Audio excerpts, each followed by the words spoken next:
तो आदाब, नमस्कार, गुड इवनिंग, सत श्री अकाल। एक बार फिर आप तमाम लोगों का स्वागत है। क्राइम पूरी फैमिली अच्छी होगी। बचपन में बहुत सारी किताबें पढ़ी, बहुत सारे नॉवेल पढ़े थे, कई फिल्में देखी। आप लोगों ने भी पढ़ी होंगी, सुनी होंगी, देखी होंगी कि इस दुनिया में कुछ लोग ऐसे हैं जो सामने वाले का दिमाग पढ़ते हैं, उनके दिमाग में घुस जाते हैं। कई लोग ऐसे होते हैं जो सामने वाले की बातचीत, उनके चाल ढाल, उसके ज़रिए वो उस पर अपना कंट्रोल हासिल कर लेते हैं। कई बार ऐसा भी सुना कि अगर कोई कुछ देर तक किसी की आंखों में आंखें डाल ले तो वो उसकी पूरी शख्सियत को कंट्रोल कर लेता है, फिर वो जैसा चाहता है वैसा करता है। बहुत सारे लोग इसे जादू भी कहते हैं। कुछ लोग जैसे मैजिशियन हुआ, सीयर हुआ, साइकिक हुआ, अलग अलग कुछ लोग कहते हैं कि ये सब चमत्कार है। लेकिन एक शख्स इस दुनिया में ऐसा था जिसकी कुछ सलाहियतों की वजह से दुनिया के बड़े बड़े लोग उसके फ़ैन थे, दीवाने थे, उससे मिलकर खुश होते थे। उनमें चाहे अपने देश के महात्मा गांधी हों या फिर साइंटिस्ट आइंस्टाइन हो, इसके अलावा स्टालिन हो, रशिया के जो उस वक्त हुक्मरान थे। तो एक शख्स ऐसा हुआ जिसको लेके पूरी दुनिया में जब तक वो जिया तब तक भी वो एक मिस्टीरियस शख्स था, रहस्यमयी। जब मौत हुई उसके बाद भी बहुत सारे रिसर्च हुए। जो रशियन खुफिया एजेंसी KGB है, उसने उसके ऊपर बहुत सारे डॉक्यूमेंट्स कॉन्फिडेंशियल बनाए। लेकिन वो क्या था, क्यों था, कैसे था, उसकी असलियत क्या थी, पूरी तरह से ये बात सच सामने नहीं आ पाई। हालांकि उस शख्स ने खुद अपने ऊपर एक किताब लिखी मरने से पहले, अबाउट माई सेल्फ, और इस किताब के ज़रिए भी लोगों ने उसे जाना। तो कई लोग उसे जादूगर भी कहते हैं, कई लोग उसे साइकिक कहते हैं, कई लोग उसको कहते हैं कि एक ऐसा शख्स है जो दूसरों के दिमाग में घुस जाता है, दाखिल हो जाता है और वो कुछ भी सामने वाले से करवा सकता है। कई लोग कहते हैं कि सामने वाले को वो भरम में डाल देता है, उसकी सोच, उसकी धारणा को बदल देता है अगर वो उसके सामने मौजूद हो तो। मैं बात कर रहा हूँ वुल्फ मैसिंग की।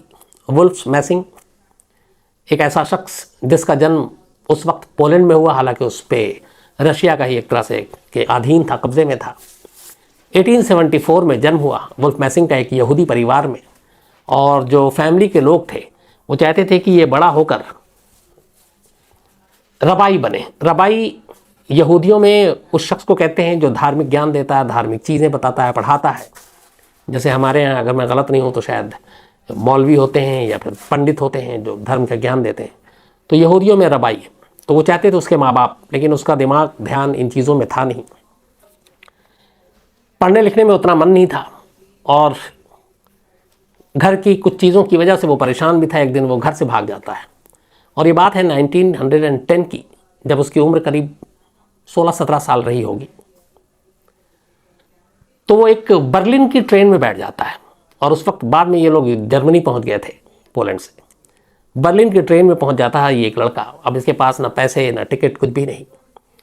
उस दिन पहली बार इसको अपनी एक सलाहियत का एहसास होता है कि वो है क्या और क्या कर सकता है। वुल्फर मैसिंग बर्लिन की एक ट्रेन में सवार बैठा हुआ है। अचानक देखता है कि उसे डर भी है कि टिकट तो है नहीं, टीटी पकड़ लेगा। उसी दौरान में उसे टीटी के बूट की आवाज़ आती है और वो उसकी तरफ बढ़ता है। ये घबरा जाता है, ये सीट के नीचे छुप जाता है।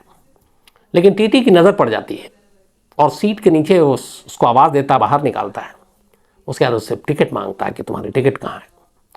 अब वो उस ठंड के मौसम में भी घबराया हुआ, पसीने पसीने, कि पता नहीं क्या होगा, पकड़ लेंगे, जेल भेज देंगे, पहली बार घर से भागा है और उसके पास टिकट है नहीं। सीट के नीचे ही अभी वो आधा बैठा हुआ है और टीटी उससे बार बार टिकट मांग रहा है। उससे कुछ समझ में नहीं आया। उसने अचानक जहाँ पे वो सीट के नीचे बैठा था एक कागज़ का टुकड़ा पड़ा हुआ था। उसने कागज़ के उस टुकड़े को अपने मुट्ठी में ली और प्रेयर करने लगा कि ये कागज़ का टुकड़ा मैं टीटी को दूं और टीटी को ये टिकट लगे और मैं बच जाऊं। बड़ी देर तक वो पकड़ा रहा टिकट, टीटी मांगता रहा। टीटी को लगा पता नहीं क्या है, उसे यही गुमान था कि एक तो ये सीट के नीचे है, छुप रहा है, टिकट दे नहीं रहा, इसका मतलब है कि इसके पास टिकट है नहीं। आखिरकार उसने बड़े डरते डरते उस कागज़ के टुकड़े को, जो ज़मीन पे गिरा हुआ था और वो वाकई कागज़ का एक टुकड़ा ही था, मुट्ठी से निकालता है और टीटी के हाथ में दे देता है और कुछ बोलता नहीं है। टीटी कागज़ के टुकड़े को खोलता है। ये अभी भी टीटी की तरफ नहीं देख रहा है, इसकी नज़रें फर्श की तरफ ये ट्रेन में। कुछ सेकंड के बाद आवाज़ आती है टीटी की, ये लो वापस अपना टिकट। फिर कहता तुम सीट के नीचे क्यों बैठे हुए हो? जब तुमने टिकट ली है तो इतने डरे हुए और छुपे हुए क्यों? सीट पे बैठो। वापस वो कागज़ का टुकड़ा इसके हाथ में आता है और ये देखता है कि वो तब भी कागज़ का टुकड़ा था, लेकिन टीटी को वो टिकट नज़र आया था। उस दिन उसे लगा कि उसके पास कुछ कमाल है, और उसने जिस सच्चाई के साथ ये कहा था कि ये टिकट जो है बन जाए कागज़ का टुकड़ा, और वही हुआ। उसके बाद अपनी किताब में लिखा है मैसिंग ने कि इस एक घटना ने उसकी ज़िंदगी बदल दी। इसके बाद अब वो इधर उधर छोटे मोटे काम करने लगा, बर्लिन पहुंच चुका था, फिर कुछ सर्कस में काम करने लगा, और इसी तरीके से कुछ लोगों को वहाँ पे अचानक खोई हुई चीज़, उनके भविष्य के बारे में बताना शुरू किया, और धीरे धीरे बड़ा पॉपुलर होता गया, उसके नाम होते गए। इस दौरान लोग भी बड़े उसको वो देखते कि ये आदमी बड़ा सही बता रहा है, और कुछ ऐसी चीज़ें जो उसी सर्कस के दौरान में खोई हुई होती वो उन्हें ढूंढ देता। तो उसका ये हुनर, उसकी सारी चीज़ें, लोग बड़े खुश कि ये चमत्कार है। तभी एक भविष्यवाणी कर दी उसने सेकेंड वर्ल्ड वॉर की आहट वहाट चल रही थी, शुरू होना था। तो उसने कहा कि अगर वर्ल्ड वॉर के दौरान हिटलर ईस्ट की तरफ रशिया पे हमला करता है तो हिटलर की मौत हो जाएगी। अब ये बात चूंकि उसकी भविष्यवाणी और ये कई चीज़ें तब तक बड़ी मशहूर हो गई थी, लोग उसका नाम जानने लगे थे मैसिंग। हिटलर के कानों तक ये बात पहुंची कि अगर रशिया पे हमला किया तो मैं मर जाऊंगा। उससे बड़ा गुस्सा हुआ। हिटलर ने ऐलान किया कि जो भी मैसिंग का सर काट कर लाएगा उसे वो करीब उस वक्त 2 लाख मार्का जो उनकी करेंसी थी वो देंगे, काफ़ी बड़ी रकम थी। अब जब ये बात मैसिंग को पता चली तो उसे लगा कि यहाँ रहना खतरा है, यहाँ खतरे से खाली नहीं है, तो वो अब जर्मनी छोड़ना चाह रहा था। इत्तेफाक से जब वो छोड़ना चाह रहा था तभी रास्ते में एक जगह पे पुलिस की टीम टकरा गई, और पुलिस की टीम ने उसे देखा और पहचान गई, क्योंकि वो बड़ा तब तक पॉपुलर हो चुका था। उसने उससे पूछा कि तुम कौन हो? तो उसने कहा मैं एक कलाकार हूँ, एक आर्टिस्ट हूँ। बोला झूठ बोल रहे हो, तुम एक यहूदी मैजिशियन हो, और वही हो जिसकी हमें तलाश है। इसके बाद उनमें से एक पुलिस वाला उसके मुंह पे एक मुक्का मारता है मैसिंग के। मैसिंग बेहोश हो जाता है। थोड़ी देर के बाद उसकी आंखें खुलती है तो पाता है कि वो एक पुलिस स्टेशन के अंदर है। पुलिस स्टेशन के अंदर कई पुलिस वाले थे। मैसिंग के नाक से खून भी बह रहा था। वो लॉकअप के अंदर था, और उसे मालूम था कि हिटलर ने उसके ऊपर इनाम रखा है और जो सर काट के लाएगा। उसे ये भी डर था कि कहीं ये पुलिस वाले उसका सर काट के ना ले जाए इनाम के लालच में। यहाँ पे फिर उसकी सलाहियत उसके काम आई। होश में आते ही उसने पुलिस वालों से कहा कि तुम लोग इधर क्या कर रहे हो, इधर आओ, लॉकअप के अंदर आओ और बंद हो जाओ। थोड़ी देर के बाद सारे पुलिस वाले लॉकअप के अंदर अपने आप को बंद कर चुके थे, और मैसिंग आज़ाद था, वो लॉकअप के बाहर था। सारे पुलिस वाले लॉकअप के अंदर बंद, वो बाहर आता है। बाहर निकलने के बाद अब वो रशिया की तरफ निकल पड़ता है, और रशिया बॉर्डर क्रॉस करके अब वो रूस मॉस्को पहुंच जाता है। मॉस्को में भी वो सर्कस वर्कस में छोटे छोटे काम करता है, और फिर लोगों के भविष्य बताता है, और उसका नाम जो है वो लगातार बढ़ता जाता है। इसी दौरान में ये बात, उस वक्त स्टालिन रशिया में, रशिया की पूरी हुकूमत चल रही थी, स्टालिन का दबदबा था। तो स्टालिन के कानों तक ये बात पहुंची कि एक शख्स है, और स्टालिन चूंकि जिस तरीके से मार्क्सवाद और कम्युनिज्म, इन सारी चीज़ों में ये धारणा, ये दिमाग पे कंट्रोल, लोगों को अपने हिसाब से चलाना, उनके दिमाग पे काबू पाना, इन सारी थ्योरी के ख़िलाफ़ थी स्टालिन की सोच, और उसे लगता था कि ये गलत, और इसीलिए रशिया में ऐसे लोगों के लिए कोई जगह भी नहीं थी। लेकिन स्टालिन को जब उसके बारे में, और ख़ासतौर पर एक चीज़ ये पता चली कि मैसिंग ने एक भविष्यवाणी की है, और वो भी हिटलर के लिए, और हिटलर ने उसके सर पे इनाम रखा और इसीलिए वो यहाँ आया है, तो वो थोड़ा प्रभावित हुआ इस चीज़ को लेके। एक ऐसे ही शो में काम कर रहा था मैसिंग, और वहाँ पे उसका परफॉर्मेंस चल रहा था। तभी परफॉर्मेंस के दौरान ही पर्दा गिर जाता है, और कुछ लोग आते हैं और मैसिंग को गिरफ्तार कर लेते हैं, और वो अनाउंस करते हैं कि अब ये शो नहीं होगा, मैसिंग को अरेस्ट कर लिया गया। और उसके बाद उसे एक बंद गाड़ी में डालकर वहाँ से क्रेमलिन ले जाया जाता है। क्रेमलिन ले जाने के बाद अगले दिन मैसिंग पहली बार स्टालिन के सामने खड़ा था। स्टालिन ने उससे पूछा कि तुम ये जो सारी चीज़ें करते हो इसमें कितना फेक है, तुम क्या हो, मैजिशियन हो, जादूगर हो, क्या ये कैसे करते हो, लोगों को बेवकूफ़ बनाते हो? तो उसने कहा नहीं, मैं लोगों की धारणाओं पे कंट्रोल करता हूँ, उनकी सोच पे कंट्रोल करता हूँ, फिर मैं उनको अपने हिसाब से जैसा चाहता हूँ करता हूँ।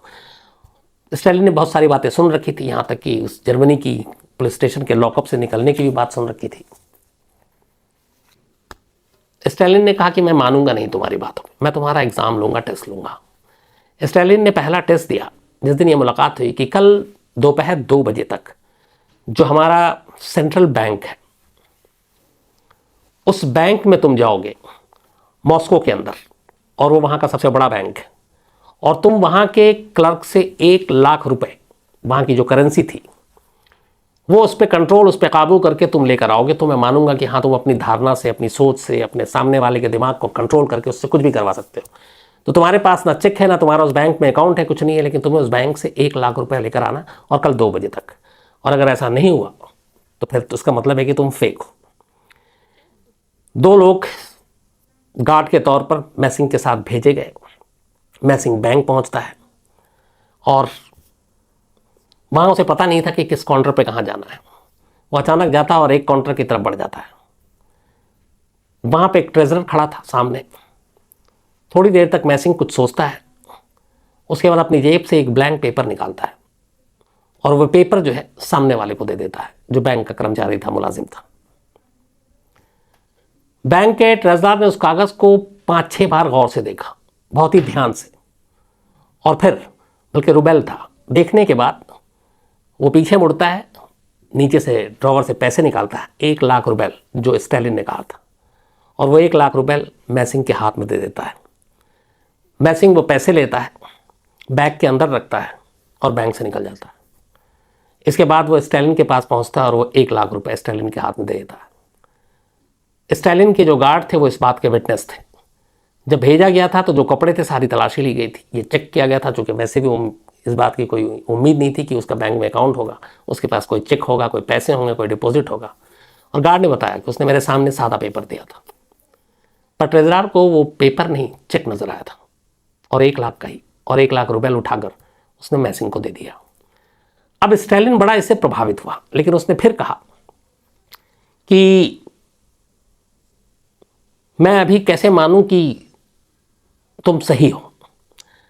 अच्छा, इसके बाद ये हुआ कि जब वो बैंक से पैसे ले लिया, वापस ले आया, तो फिर उसमें कहानी ये भी आती है कि बाद में उसी ट्रेजरर को वही पेपर उसने दोबारा दिया। नहीं, बल्कि वो गया और उसने कहा कि जो मैंने पैसे निकाले थे आपसे, चूंकि स्टालिन वहाँ का वो था और बैंक का ये पैसा तो एक फोर्जरी भी होती, तो वो पैसे जब स्टालिन ने देख लिया, उसे यकीन हो गया। फिर वो वापस बैंक में जाता है मैसिंग, और मैसिंग बैंक में जाने के बाद वो पैसे उसी ट्रेजरर को वापस करता है और कहता है ये आप पैसे लीजिए, और मैंने जो आपको पेपर दिया था कागज़, वो आप मुझे चेक मेरा वापस कर दीजिए।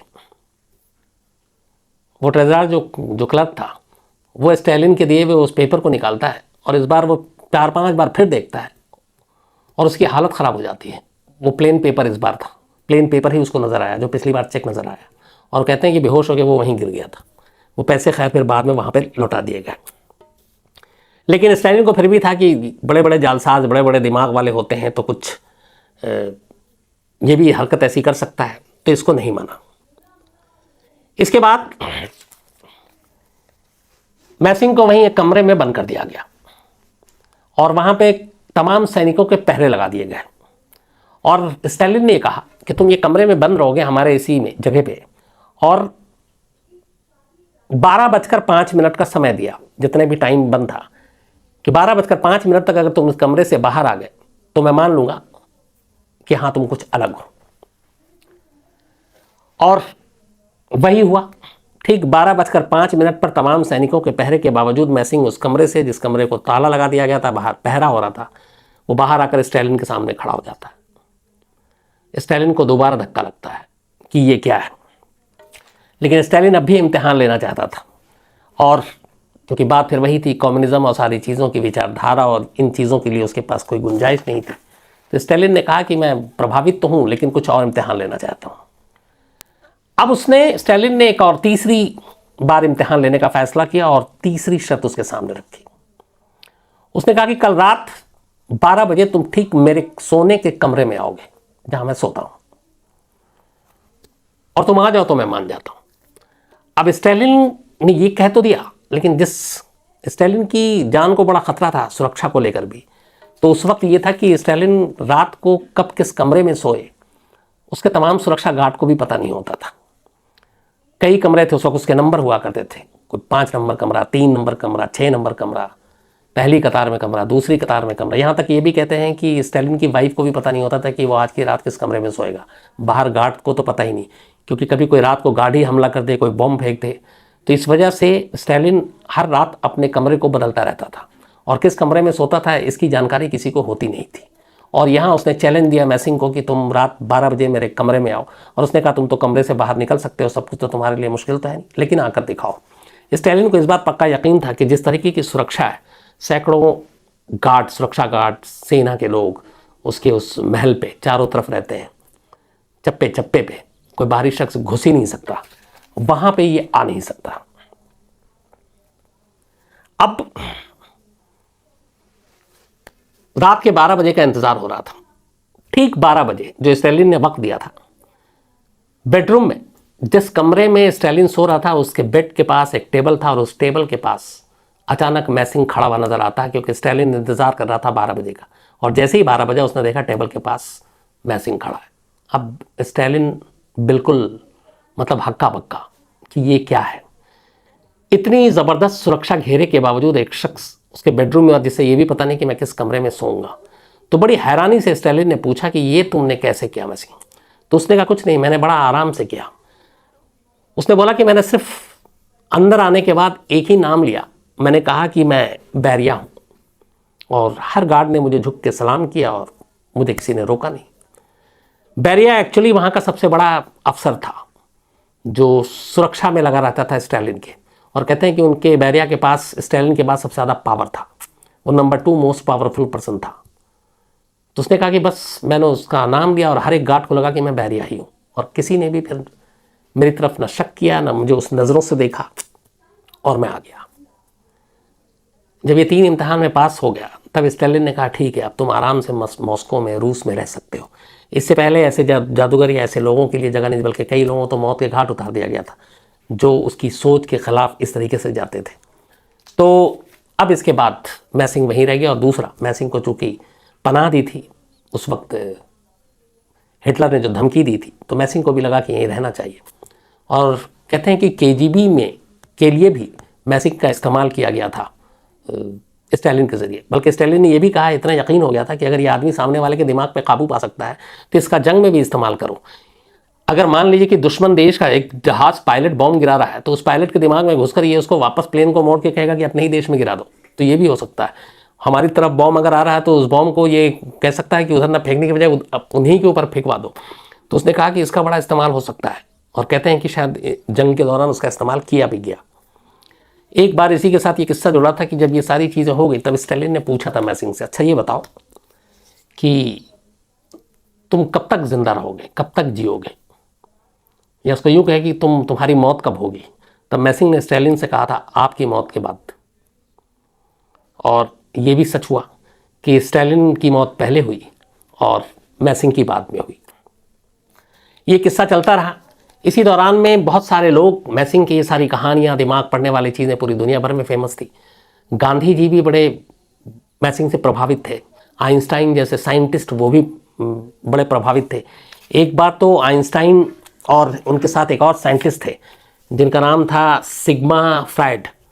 तो ये एक बार एक ट्रैवल कर रहा था मैसिंग, तो वियना जाना हुआ। वियना में इत्तेफाक से सिमन फ्रायड और आइंस्टीन मिले, तो ये तीनों एक साथ बैठे हुए थे वहाँ पे। अब चूँकि साइंटिस्ट हैं तो फिर सिग्मा फ्रायड ने पूछा मैसिंग से कि अच्छा आप अपना जौहर दिखाइए, या आप जिस तरीके के कारनामे अंजाम देते हैं, जो करते हैं, तो आप मुझे यकीन हो कि कुछ ऐसा करें। तो उसने कहा बोलिए। तो उसने कहा ये कहिए कि इस वक्त मेरे दिमाग में क्या चल रहा है, मैं क्या चाहता हूँ, अगर ये मुझे पता चल जाएगा और आप मेरे दिमाग को कंट्रोल कर सकते हो तो आप दिखाएं अपना हुनर। मैसिंग ये सुनकर उठकर वहाँ से कमरे से बाहर निकले और थोड़ी देर के बाद एक चिमटी टाइप की चीज़ लेकर आए। और आइंस्टाइन, आपको पता है आइंस्टाइन कभी बाल बड़े रखते थे, मूछें भी। तो उस चिमटी से अचानक उन्होंने आइंस्टाइन की मूछ के बाल उखाड़े और वो उठाकर सिग्मा के हाथ में दे दिए। बोले आपकी ख्वाहिश यही थी कि आपको आइंस्टाइन के मूछ के बाल चाहिए थे और लंबे टाइम से ये हसरत है।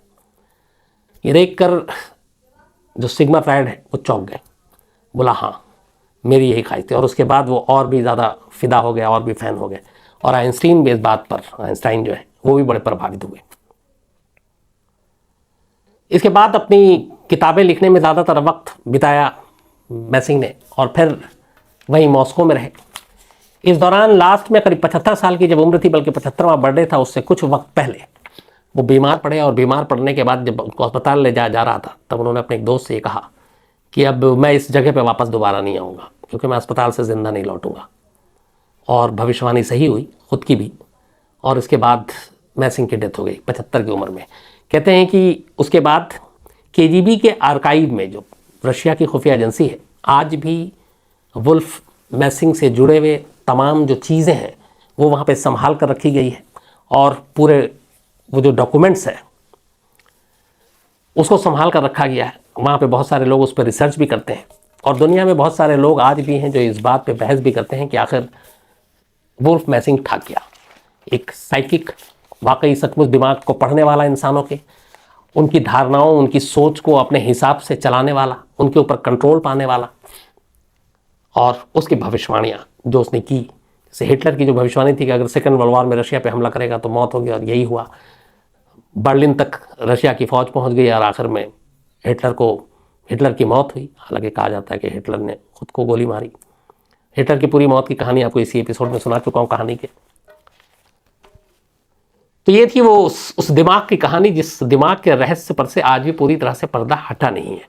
अब आप इसे जादूगर कहें, आप इसे मनोवैज्ञानिक कहें, आप इसे एक ख़ास सलाहियत वाला शख्स कहें जो सामने वाले के ऊपर कंट्रोल कर लेता हो, लेकिन ऐसी चीज़ें कई बार बीच में दुनिया में मिलती हैं। तो दुनिया के कुछ रहस्यमय इंसानों की जब भी बात होगी, वुल्फ मैसिंग की बात ज़रूर होगी, क्योंकि बड़ी बड़ी हस्तियाँ वुल्फ मैसिंग के फ़ैन थे। तो आज कहानी में इतना ही।